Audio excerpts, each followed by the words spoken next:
Hello, what's up mga parikoy? Magandang araw. Napakaganda yung araw ngayon at naisipan namin lumabas. Pupunta lang sana kami ng Seaman's Club. So dito bumaba na kami sa barko. Nagmamadali kami dahil nag-inform na po yung Seaman's Center na nandoon na sila sa may gate. Naghintay na po sa amin. Kaya dali-dali kami bumaba sa barko namin mga parikoy. Tingnan natin kung ano yung itsura sa labas. Halos isang buwan din na hindi kami nakalabas. At dito pala sa Australia mga parikoy, kailangan sundin talaga yung daanan nila. At hindi ko na pinakita sa gate mga parikoy. Andito na kami sa service ng Seaman's Center.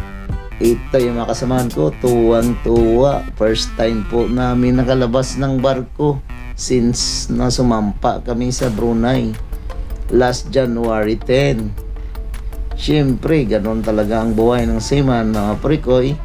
Minsan malayo yung biyahe at matagal rin kayo makalabas. Kaya ito, medyo refresh na naman ang utak natin. So, habang dito tayo sa labas, ito yung makikita natin dito sa Australia. Napakalapad po yung mga kalsada nila. Napakalawak po yung mga plaza nila. Ang sarap siguro mamasyal dyan sa plaza nila. Oh. Iwan ko lang kung hindi talaga bawal dyan mamasyal mga parikoy. Kaya ito medyo malayo-layo po ng ang Seaman's Center po dito sa Newcastle po. At ilang sandali na lang mga parikoy, dumating na kami sa Seaman's Club. Ito na ang hinantay namin. Wala lang naman kaming iniisip kundi yung mga libre na snacks dito sa Seaman's Center.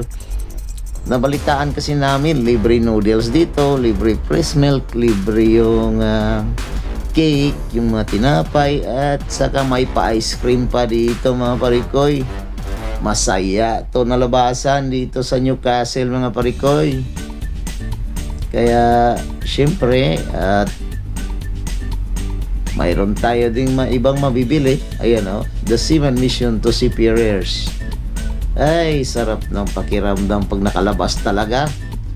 So andito na kami sa loob, papasok na kami sa loob ng Seaman's Center sa Newcastle. Sus, napakalapad pala ng Seaman's Center nila dito. Oo, ang linis pa. Sus, ganda ng mga upuan, mga parikoy. Kaya pagka nakabiyahe kayo dito ng Newcastle, siyempre, gala-gala din minsan. Saan kayo nakalagay yung cake dito? Ay, nako. Baka dito sa unahan, may rep dito. Agoy. Sus, ito, may mga pamigay na sila ng mga bonnet, mga parikoy. At ito, mga damit. Kuha ka lang kung ilan yung gusto mo. Mayroong babae dito, isa suplada. Sabi niya, 3 lang daw bawat tao. Kasi marami pa daw mga superiors na pupunta dito. Mahirap naman, ubusin natin to, nakakahiya. Donate lang naman din to sa mga taga rito. Kaya ang mga Seaman Center at pinabigay din nila sa mga seaman. Kahit naman alam nila mga seaman, may mga pera yan eh.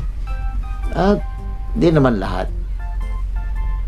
So ito, kasya siguro sa akin to.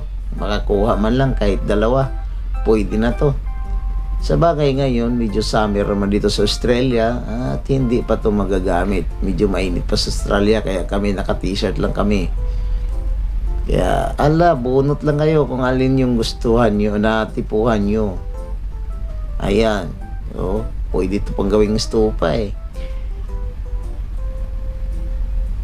Napili lang kayo mga sirs.